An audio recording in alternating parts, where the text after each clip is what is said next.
also diagnosed as diabetic. And I kept telling people I was diabetic. I was dragging that leg up and down. He says, you will drag your leg for the rest of your entire life. Not. If you don't take this insulin, go too far, and a ton of other stuff. The heart, high blood pressure, cholesterol. They just gave me a package. So what happened, I stopped myself. I says, I keep putting this out in the air. I keep putting this in the universe that I'm a diabetic and I'm looking blind. And I stopped that conversation. Yep. There you go. And when I stopped the conversation, everything began to shift. Everything began to shift. And the point I'm trying to make is that even though we have all the organic food, the raw food, if you're in a negative conversation, it will turn everything acid. Turn everything acid. It will turn everything acid. Just the conversation, the thinking, no matter how good you eat. So it's a balance within the cosmos. Everything is about a balance. So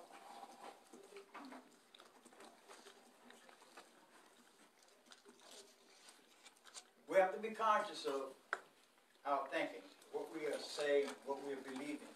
And I call it conversation, and most people call it thinking. You don't have to have a linguistic conversation to be having a conversation. It's the thinking. Now, I'm going to give you a demonstration here in a minute. Thinking or conversation precedes everything. The reason we're probably not sitting up in the ballpark now is because we had a conversation about coming here. Conversation precedes everything. I was visiting my cousin the other day in the hospital, and there was somebody next to him who had lung cancer, who has never smoked a day in their life. And then you know people who smoke continuously, and they've got more energy than you ever seen. So, when you talk about conversation or thinking, is important, very important. This lady here knew me when I couldn't see this far in front of me. Couldn't see this far in front of me. I can now, I was just showing, I can now see my cell phone. Do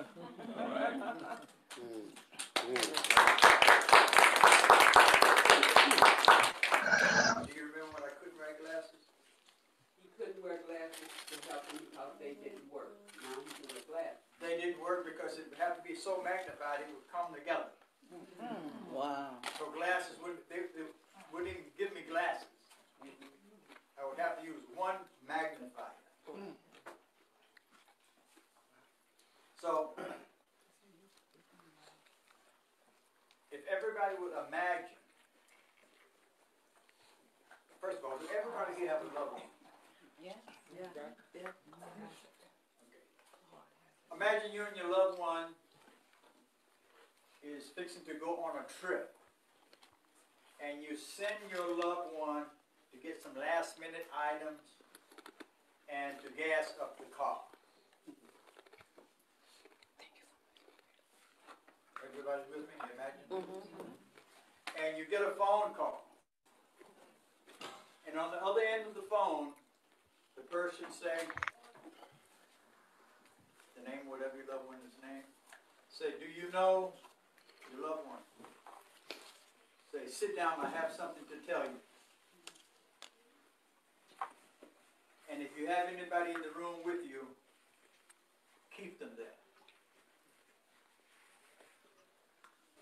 feel anything? Can you feel something? Okay, let me finish the conversation. So the person on the other end of the phone saying, your loved one just won $1 million. He was the 1 millionth person at the phone. And we wanted to kind of like debrief you because the last person, the grandmother had a heart attack and he had an accident on the way home. So we like to call to have this conversation. This is what I mean by conversation precedes everything. Did everybody feel that, what they were feeling? And for the most part, the end of the conversation is not available to us because there's so much stuff bombarding us every day. And it resonates somewhere in the body, the lowest place. That's where it is. The weakest place are those conversations that are bombarding us every day. Negative conversations reside somewhere. Could be kidney, liver, whatever it is. So it has to be some kind of balance with the food, along with the conversation. We can call it prayer, desire. Whatever characterization you like to put on it. But it's a desire, a prayer. And it resonates. It's a dominating conversation. We have all kinds of conversations. But the dominating conversation is what affects us the most. Whatever that dominating conversation is, it affects us the most. Inherent in the intentions or the mechanics for the manifestation to show up.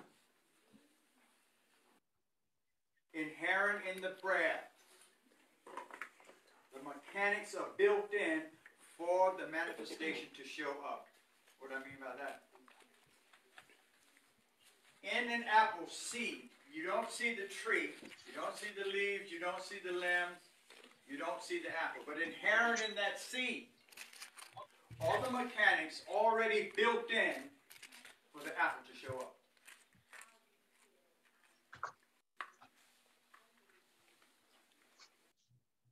So in our intentions, and we can characterize it as prayer, desire, we have to stay conscious of this. We have to stay conscious of this. Along with the diet. It has to be a dance. When I went to Creative Health for my 40-day fast, I stopped by a holistic doctor, and she was working with radionics, and my overall vibratory rate was 700. I did the 40-day fast, went back, it was 3,000. So I said to her, wow, that's good. She said, no, it's about a balance. You can have 3,000 if you got other stuff really off, then you don't have a balance. If the 700 where all the organs are balanced and dancing simultaneously with each other, that's the key. Balance.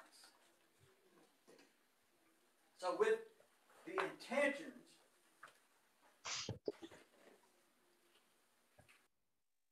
we have to stay conscious. And I probably can't say that enough. To stay conscious. And you can't make a choice unless you're conscious. You know, people say, well, you made that choice. You did this. Or you did that. That's your problem. Because you made the choice. You can't make a choice if you're not conscious.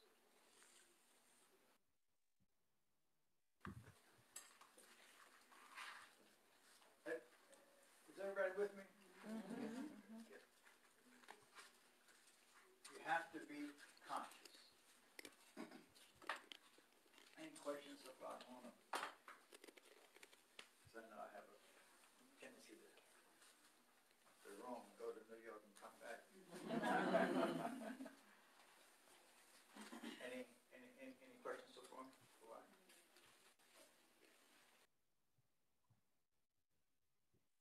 So, I'm working with a woman right now. She's on a kidney machine. Speaking of conversations, the doctor said, well, you're too old. We're taking you off of the waiting list for a kidney. Ain't that something to tell somebody? Wow. Conversation. I did a workshop with 12 doctors, and I don't do nothing traditional. And when I walked in, you kill your patients. I don't know if we got any doctors here. I say you kill your patients, and it lit up in there like a Christmas tree. I mean, it lit up in there like a Christmas tree. And I said, you have a non-refundable fee. The fee is non-refundable. It's $25 for the weekend, I think. But if you stay to lunch, you can get a full refund, and you have to participate. That was the key. And I think I said, who's had a cancer patient from above? There was one guy, and I said, what happened? He said, well, when this girl was 16, he's been the family doctor for about 30 years. She's about 16, and she had a spot on her breast. It was cancer, but it was contained. It wasn't going anywhere. 15 years later, she wanted to have a biopsy of it. And after they did the biopsy, she began to get all her stuff in order. She had 3 kids, single mother, get insurance and everything, get their college paid for. And she died in about 6 years. And I say, what killed her? And of course, we'd already agreed that it wasn't going to spread. So that spot didn't kill her. What killed her? Conversation. When you say cancer, something happens in your body even if you ain't got it. The conversation, it resonates somewhere in the body. Wherever the weakest point is, or organ, or where that is, that's where that energy goes. That's where the energy goes. Excuse me. So it wasn't that spot that characterized this cancer. That wasn't killed. It was a conversation cancer, where they did not have an effective conversation with her. The only conversation was, you got cancer, you got blah, blah, blah, you got this. Making any sense here? Yeah. So food, herbs are excellent, but there has to be a balance. The conversation you're in. And the conversations we allow ourselves to be in. The company you are in. And it's so subtle. It is so subtle. When I lived in Manhattan, my wife used to say, well, she had a spiritual room. She said, I got to go up and clean up. And to clean herself from all this stuff during the day.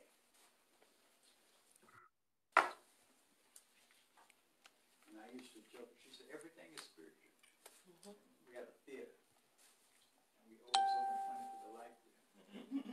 She said, everything is spiritual. I said, you can't take that on air.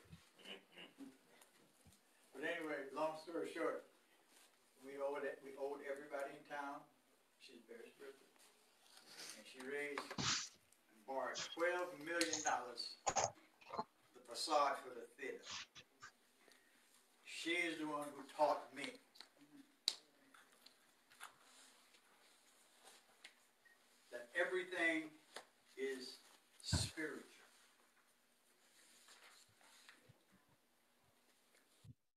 conversation precedes everything.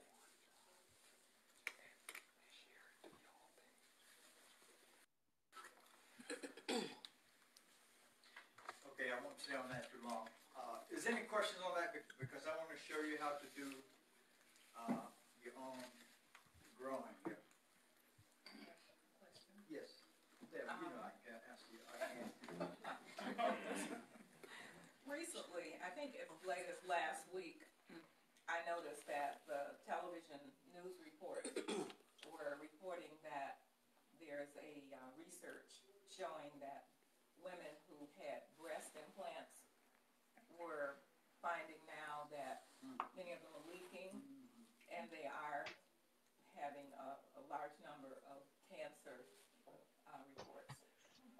So a woman with breast implants, or a woman or a family member who has a member with breast implants, would need to check as to how we're dealing with that, Right. how we're thinking about it, how we conversate with her. And just wondered if you had some ideas. My first thing was, well, I need to talk with her about nutritional indicators and cleansing and things like this, but the surgeries, they're suggesting that the implants be removed. Of course, we know the risk factors there. But it's just something, I don't know how many people are aware of that, but it's a conversation going on right now in America. And that's been going on for a little while. Well, yeah, I was opposed Right. from way back, but many people were convinced that it was safe and okay, and that they needed it. And drugs and cutting is probably the way they're making their money. And to answer the question, my assessment is the nutrition along with the conversation. Some conversation that's supportive of it. It's just like the cancer conversation, that we just talked about. That has to be dealt with. That's the context in which it must be dealt with. What I mean by context is, this is the context. If you put water in here and freeze it and you pour it out, what shape will it take? Take this shape. If you put some Kool-Aid in here and freeze it and pour it out, what would it take? So the content that you place into the context will always take the shape of the context. So what you're talking about is a contextual matter that has to be dealt with first. This is pretty much the base of this conversation, the foundation of this conversation that I'm having. The context has to be dealt with. In other words, the renewing of your mind.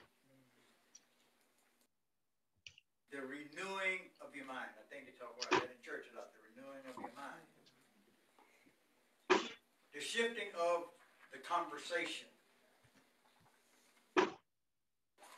And that's where the work is.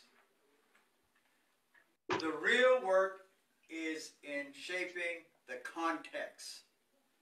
And no matter what you put in the context, whatever content it is, it will take the shape of the context.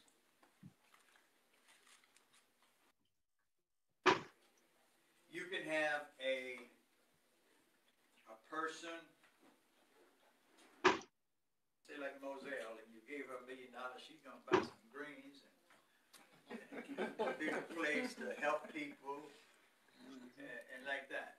And if you gave $1 million to a criminal, you're talking about the context again.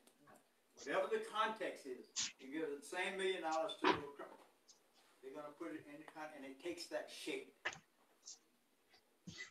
You ever seen people, no matter what you say, they're going to make it out to something negative. I don't care what it is.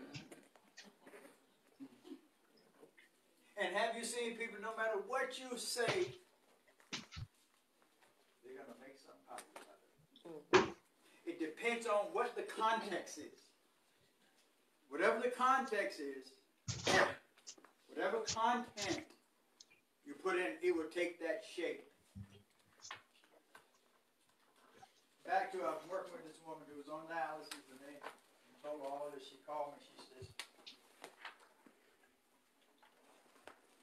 I don't know what to do. So I'm working with her now. I gave her a kidney. Told her to look at it and blah, blah, blah. Just look at it and see it. See and feel it. Have anybody ever imagined stuff and it just came, just had these conversations and it happened? This happens every day. Except what happens, we ask for so much until when stuff comes, you don't realize it. Because we don't understand the power of conversation. The power of the imagination. All prayers are answered.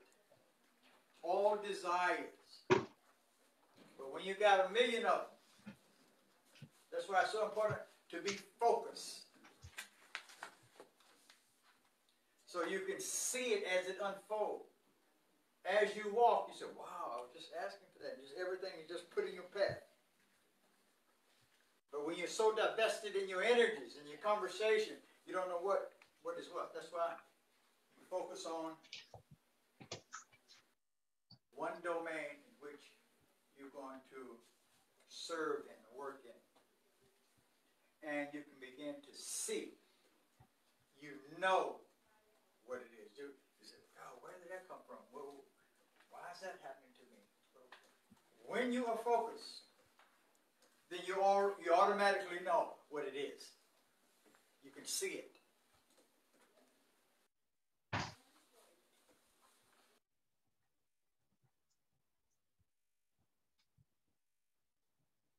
Anyway, back to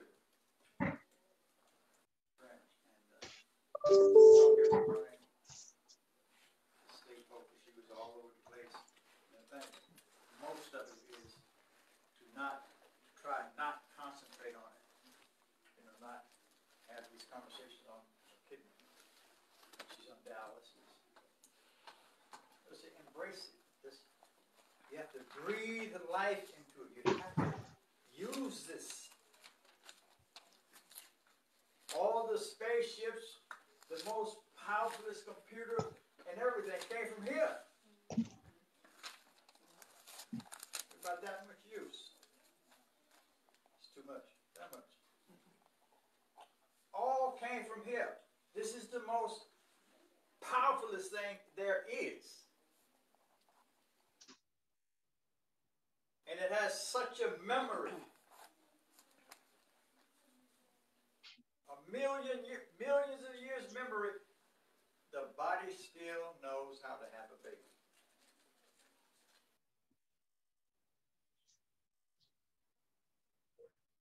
You got over 1 trillion things happening from here to here. Not here. Just from here. Going on simultaneously. And if we can just stop. Wait, it says smell the coffee. I'll stop drinking the coffee and smell the roses. Something like that. If we can just slow down and get it. Focus in on something. Thank you. Can everybody see this table? Any questions on Yeah. who is that? Anybody? Did somebody see that?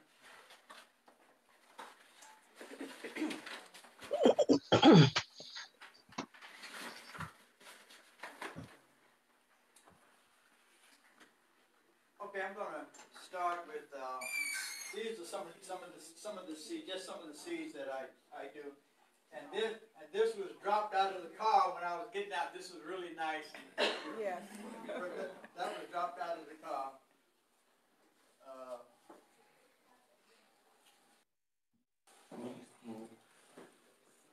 Can everybody see here?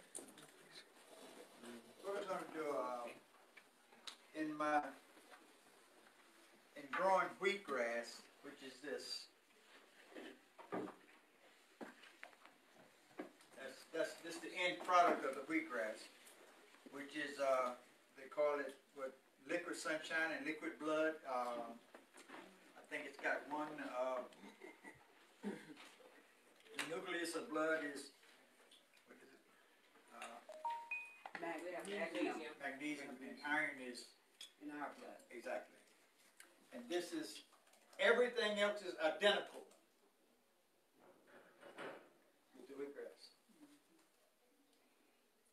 And as Moselle was saying, it's probably one of the most effective and powerful forms of chlorophyll used for cleaning that the body can get.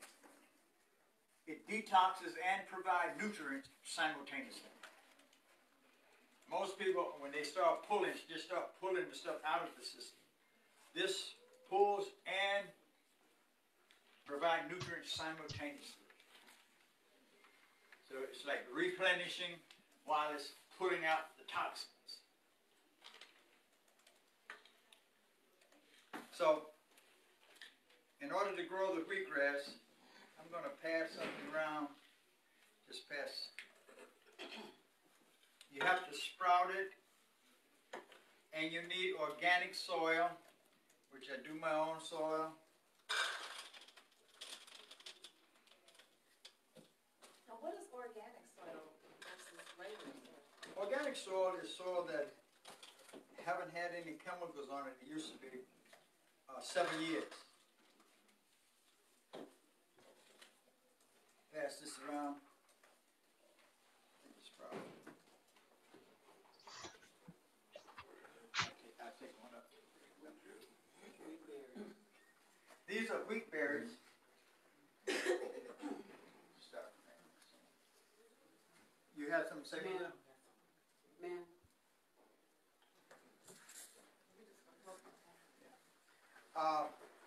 That's the wheat berry, and it has to be sprouted. That was sprouted for 2 days. I soaked it overnight, and I let it sprout for 2 days. It depends on the temperature. The warmer it is, the faster it grows.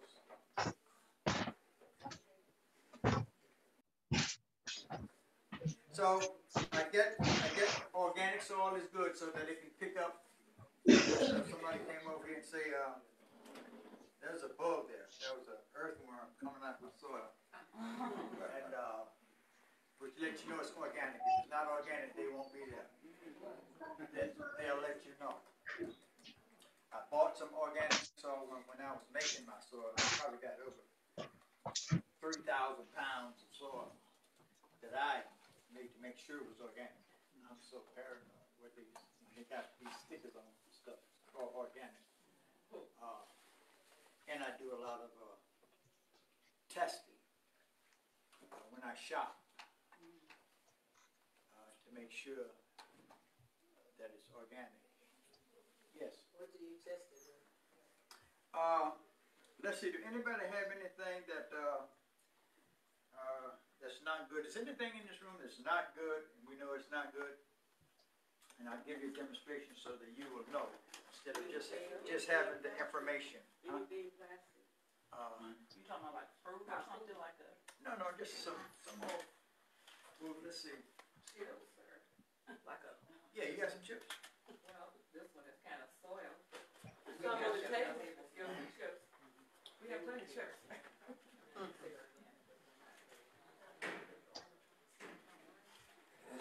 it's just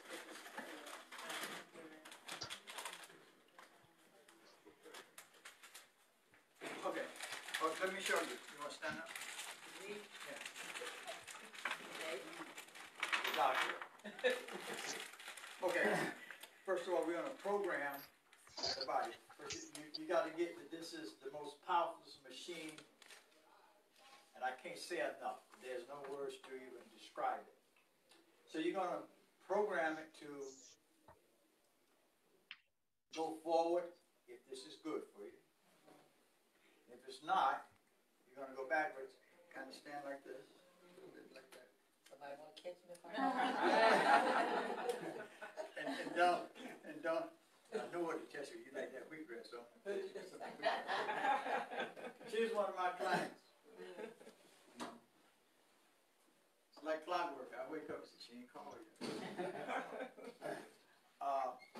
Now, okay, put this here and ask, is it good for you? And if it's not, where? just right, right by your name, yeah. And if it's not, you should go backwards. If it's good, you should go forward. Ron, is this good for me? No, you ask yourself. Oh, I asked myself. Right. Is it good for your body? Is this good for my butt? I caught myself. I started to go back, but I didn't. Okay. But did you feel it? I felt. Okay, you did. Okay, so you went backwards. Yes. Okay, got I it. started. I got that. I got that. I And caught we have myself. somebody else too. That's what would happen. Did anybody see me like? The body, you was going so fast, you stopped it. Now ask I was yourself, afraid I was gonna fall. ask yourself, is this good for you?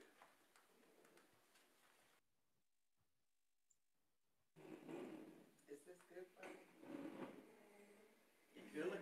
I do. Yeah. So you can test. You can do it. Anybody else wanna? Try it. I want to try it. Okay. The body is the truth. Yeah. The body is the truth. Did you get that? Oh, yeah, I did. Yeah, I have people looking at me and whole food like, what are you doing? So, tell your body to let you know if something is good for you by going forward You know if something is good for me by going forward. and going backwards if it's not.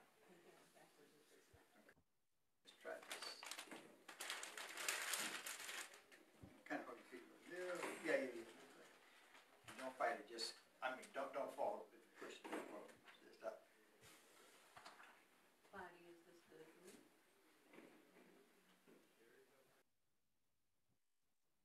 Okay.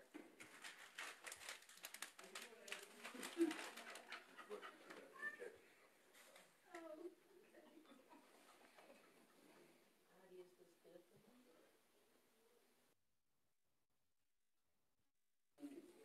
Get it? The way that I felt the difference is like I could literally feel like a life flow Right. from Whatever you feel and know that. Yeah. Yeah. and then with the other one, it was just like a different feel. Gotcha. Got it. And you get to you get to read your body. You get to know that. Yeah.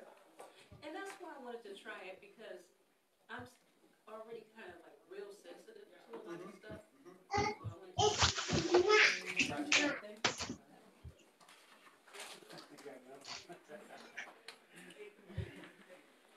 Yeah. So this machine will not lie. You can be misdiagnosed by the doctor, by the machines and stuff you have, but you cannot be misdiagnosed with this if you're in tune. Yes. I don't take a lot of medication. There is one medication that I'm on, but the reason I was saying I'm kind of hypersensitive to stuff, there are medications that I've been given. I will touch the medication and not take it Right. because of how my body responded Exactly. when I touched it. Exactly. I said, if I feel like this from touching it, Right. I'm not getting ready to Exactly. my body. Exactly. People just take stuff because the doctors say this is good. Don't get me wrong. I'm not going against doctors, but for the most part,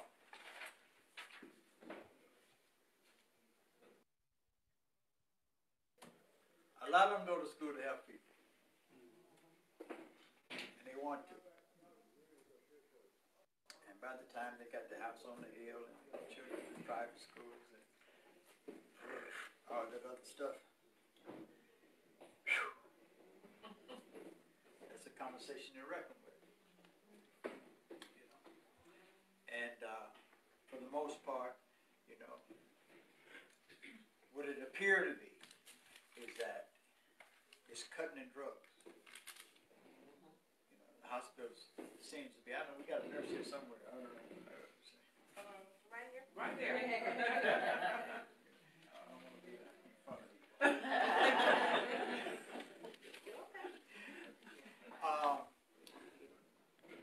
It looks like the hospital is like a hotel. They get paid for their room, their bed, the phone, blah, blah, blah, blah, blah. And I don't know, you probably know, the doctors really make their money from operations. The girls, they probably, I got a niece, she's a pharmacologist, and I said, wow, you need to be on the street. I need to go buy you. Yes. Yeah, I wanted to say, like, I was diagnosed with diabetes last year. And the first thing the doctor said to me was, okay, I'm going to give you this glucophage. And I was like, no, you're not. I'm like, you ain't said nothing about my diet. You ain't said try and do it with, changing the way I eat or anything, but you want to throw a pill at me, or I guess it was a pill, because I never took it. But my blood sugar has been fine since I changed my way of eating. And so the doctors will push stuff on you. They won't try healthy things, like telling you don't eat this, or, cut back on that, or exercise, whatever. They just want to push a pill at you. Training nutrition. I don't think they take any nutrition Well, courses. I was talking to one the other day. I said, you taking any nutrition course? He said, we don't. Yeah, they don't. And the pharmaceutical companies are funding the medical schools. Yes, they are. The pharmaceutical companies has bought up all the farmland. So they put whatever they want on the food, and if you eat the food, you end up in the hospital, and the doctor sends you to the pharmacy. The triangle is complete. I got one more thing. I've been eating celery all my life. Then all of a sudden, I ate some celery, and I was allergic to it. And I haven't been able to eat celery since. And they want to tell me all this, it's probably the chemicals on the celery or whatever. And it may be, I don't know what it was, but I can't eat celery now. Okay. I have to eat celery seeds. If you listen to this, you don't have to get anybody's opinion. If you listen to what God gave you to work with, you're straight. I'm at Whole Foods. I'm just shopping. I'm just shopping. No, I didn't. Because you said celery was in it. I didn't touch it. Right. And it's good. It's also good to get some diagnostic stuff too. Yes. I want to say this about celery. Celery is a deep tissue plant. And when people don't realize, when your body is over-toxic with something, and you put something in there that's pure, that's a cleanser, you're going to get a reaction, because it is trying to push the poison out, and it pushes it out so fast, you get a reaction, and you say, oh, I'm allergic. But it's not that you're allergic, it's that you're so toxic that you need to get rid of some of them toxins, then come back to it and finish cleansing out. See, celery is a deep tissue plant, and then if you want to clean the celery to eat it, soak it in salt and white vinegar. So soak it in there for about 20 minutes to an hour, and then see if you can eat it. Try that. Oh, another thing too, like she said, which is I agree with, but I do like celery juice, and that really is good for the stomach and good for the healing of your stomach. So instead of eating it, might be good to juice it too. The juice is more powerful Yes. than celery, so you might want to try to use celery before your juice. Yeah. That's like the wheatgrass. You can only take so much. You can only take so much because it will pull the toxins out, even if you have to throw it up. And the only thing it's doing is getting the toxins out. Okay? So you have to do gradually. Build up. I call them shots of wheatgrass. Right. So what does that look like? A What? little bit, like 3 or 4 of them? What does a shot look like? Like, the you know the little shot. So, The shot. so you juice this, you Yeah. just don't pick that up and munch on it. Yeah, No, it's too high in fiber. Yeah. So you have to juice it. Unless now I put it in my smoothies, but I refine it. Not that much. Yes. I did have one question, speaking on the allergies, just because this is some really good information, and maybe this will help me understand the allergies that my transition with allergies, specifically food. Scaled fish, crustaceans I couldn't do at all. No, excuse me, I could do. I could eat that as a kid. And then I reached this point where I was around 5, where my body would just not allow it to enter into my system. I had to completely stop eating scaled fish. And like to this day, I can't eat that. I can eat crustaceans, but still scaled fish I can't do. Shelled fish? Scaled fish. Fish with scales. Fish with scales. Yep. Shellfish I can now, but before I couldn't. But with apples, I couldn't ingest those when I was younger. And then now, like, I eat an apple every single day. So I'm just kind of curious as to what another way of framing how that happened in my body. You know, like, 'cause I've heard over time, like, every 7 years or so, like, there's a completely new cell in your body, and I could have this information completely wrong. So, you know, please illuminate for me. But it just seems like, okay, I've heard it explained like every 7 years or so, your body is like a new being altogether, and so you have different allergies and whatnot. But I'm interested in how you frame that. I just see if I can put a little segment. But the bottom line is for me is listen to your body. She was talking about just feel and get it. You have to become in tune with your body. That's the bottom line. And every so often, I think you get a new stomach line in every month. And everything is like different. A new skeletal system every so often. I don't know numbers like that. So all this is happening. And when you have a good nutritious diet, then it happens on an accelerated rate or on time. You know, when you are putting stuff in the body that is against healing, then you have all these other things that come in play. You know, when you're eating a lot of foods that have the chemicals on them and all of that. You know, so you have to, bottom line, context, listen to your body. Listen to your body.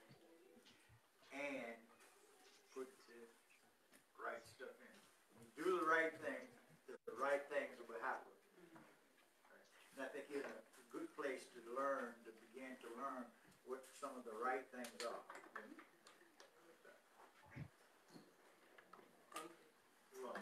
I agree with Ron, listen to your body, because like what he was said, like a lot of times we think we're allergic to something, and it's because our body is reacting.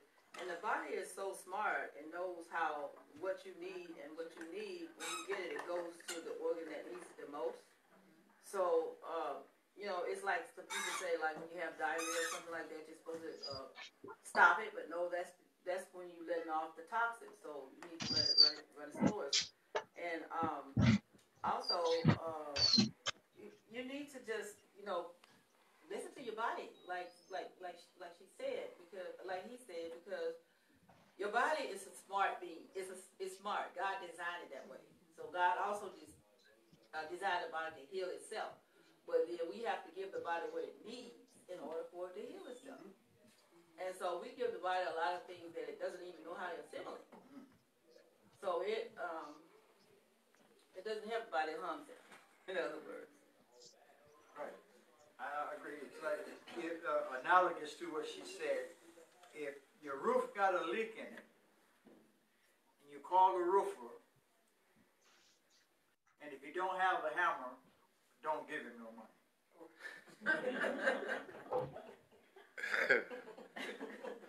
Because he don't have the tools. Right.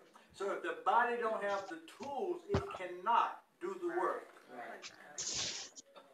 If the body don't have the tools, which is the nutrition, it's an impossibility for it to do the work. I got a girlfriend, her brother has been diabetic. He's got on the back of his heel, he's got an opening by the size of my finger. Been like that for 3 years. She's a baker. And he loves her food, her cakes. They have sewn it up. And when the stitches come out, guess what happens? It comes back up because the body don't have the tools to produce the glue to put it together. stitches don't put things together. They just keep it from being a big scar. So the body has to have the right nutrition, the right tools, and I'm trying to answer your question too. The right tools in order for it to heal itself. And the body was designed, like she said, it was designed to heal itself. You ever cut yourself? You didn't go to the doctor and it heals itself up. If you have the right nutrition. If it do this on the outside, you can imagine what it do on the inside at a much more accelerated rate. But it has to have the tools to do that.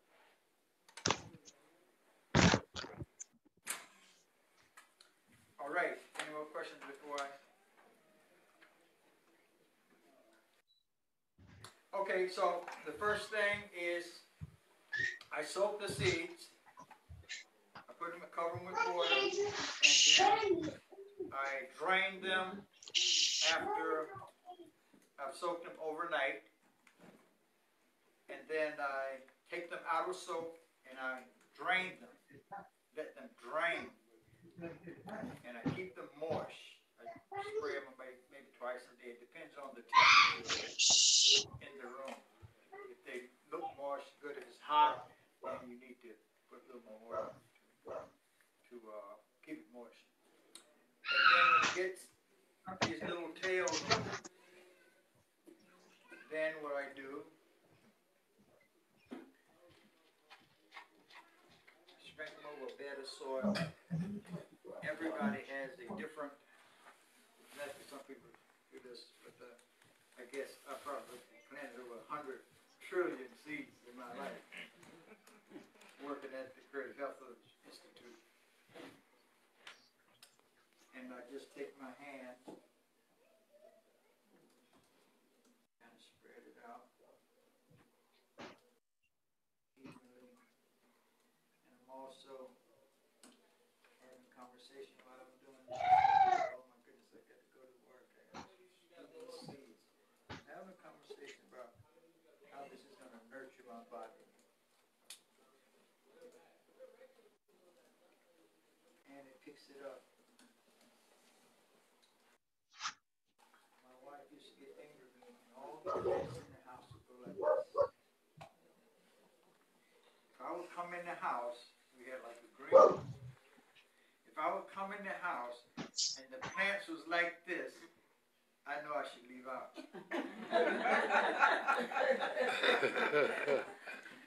Seriously. So this takes a matter of how long does this take? This meaning what?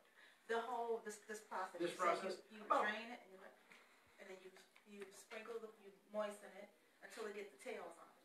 Okay, so when you say how long does this take, you mean from the time it gets to this point? Yes. Okay. You overnight, you soak it overnight, you take it out of soak, and you let it sit for about 3 days. You rinse it. Rinse it about 3 days. Now, that also depends on the temperature. The warmer it is, the faster it will sprout. The warmer it is, the faster it will grow. It can grow an inch and over an inch a day. Where was this place in the Bible where who they came out looking for Jesus and they said, we ain't seen him since the grass was so high or something? It's somewhere in the Bible they say that. But it didn't take that long for it to grow up. This grows pretty fast. This is probably only about 4 days. Really? Yeah, 4 or 5 days. Yeah. When you're allowing them to, like, after you've trained them, like, what are you sitting the sprouts on? As You can any way you can be using colander, or I use a because I grow so much. I use like a 5-gallon bucket with the hose drilled in the right where the water will drain out, and I tilt it so the water drain out, and I keep them stirred. So because what makes them grow like that is the heat. See, if you have a heat so high, it would actually catch on fire inside. Because this produces heat. And the heat is what you could have, in my experience, you can have a bucket of seeds, and in the center and the bottom, it will grow. And on the top, where all the air and moisture is, it's not as long. So, did I answer your question? Yeah. Let me answer another No, I was talking to her. Oh, her. Oh. Did I answer you? Yeah, I think you did. You don't know? Well, I mean, I want to ask you a question. well, yeah, you did. You actually did. I was just wondering if you didn't put that in the soil, put the seeds in the soil, it would just grow without being in the soil. Oh yeah. Okay, because it sounded like it. Okay. Oh yeah. You just put it here. If it stay moist, it'll grow up just like that. So why you put it in the soil? You got some extra. I mean, in the soil, you got organic soil, so the root is gonna pick up a lot of that stuff. Oh, the nutrients. The nutrients in the soil. That's why you want to use organic soil. You want to pick up everything. You got what? It picks up about 96. You hand? Okay, hold on. You got about 96 right around in there. Nutrients, minerals that wheatgrass pick up. Where pick up maybe 1, 2, 3, or 4. So this is why it's so powerful, because it picks up everything. So you're saying those little things right there is the wheatgrass? Yes. Mm-hmm. Those things right there that you put this. Yeah, right here. And the thing that he passed around that we tasted. Yeah. I thought you called it something else. Wheatberries.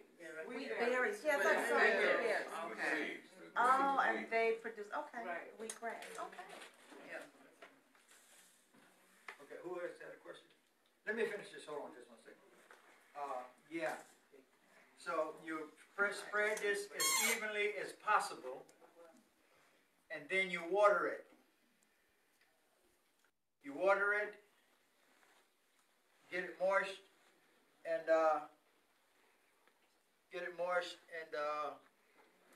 then you cover it. You cover it like this, and you wait. You don't have to say, well, should I do it for 2 or 3 days? Is the temperature too high?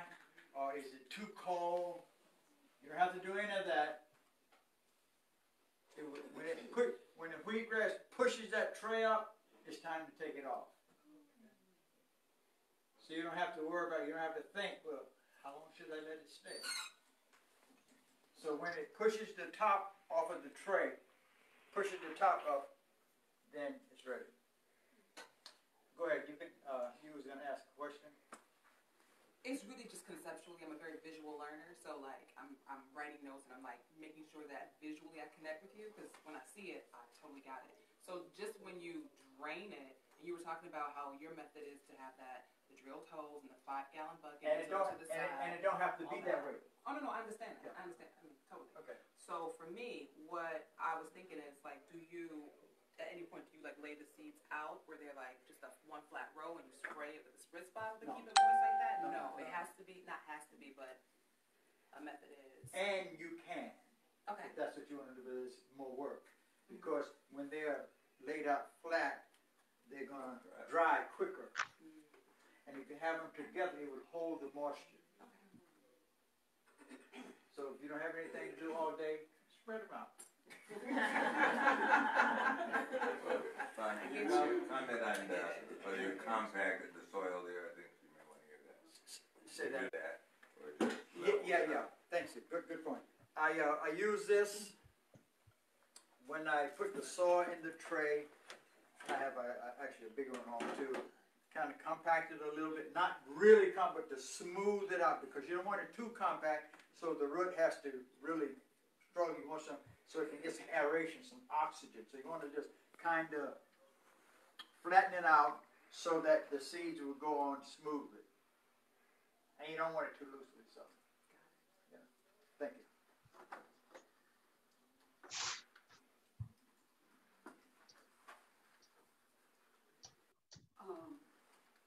Renfro for you, he does his commercially because he sells it. That's why he uses a big 5-gallon. Right. You can use a mason jar or a sprouting jar. Got it. And chill it to do the same thing. Got Then it. just for you. Got it. I got the vision. See? That's You got it? I got it. Or you can go to the Nature Patch in Ferndale and buy the tray. Or by the tray. Okay. And I don't know if anybody else it already cut the way you do, John. Ron. Oh, yeah, there's a couple of people sell it, what is it, Wheatgrass and sprouts. Yeah, you were just talking about that. Yeah, wheatgrass and sprouts. It doesn't taste like yours. No, his is the best. Absolutely not. And if you don't have a wheatgrass juicer, don't worry about it. I just cut it in little inch size and then throw it in my blender. I have a Vitamix, and it blends up, and then I put it in my smoothies. But it has to be You can pass light, this around. so those other blenders don't blend because it's real hard. You have to cut it up. You don't want to use the strands that long. You want to use like an inch. And you put it in a regular blender? I don't know about a regular blender. I don't either. No, they're not legal. They're not legal. Those are white peas. No, I'll take, like, he gives me a bunch like that, and I'll cut it up in a little inch size, and then I'll put Oh, so you want me to like one big batch? right, and then I put it in the fridge and leave it there for a week. And then just put it in my fridge. Okay. It's easier that way. Juicer is a lot of work. These are some seeds that come around, just some of the stuff that you can grow. These are for microgreens, for greens. Which one is this? I can't see it.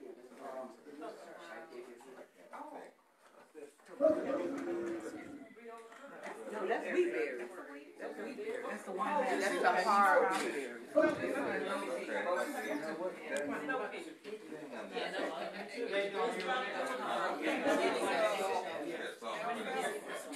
this is real. That's hard.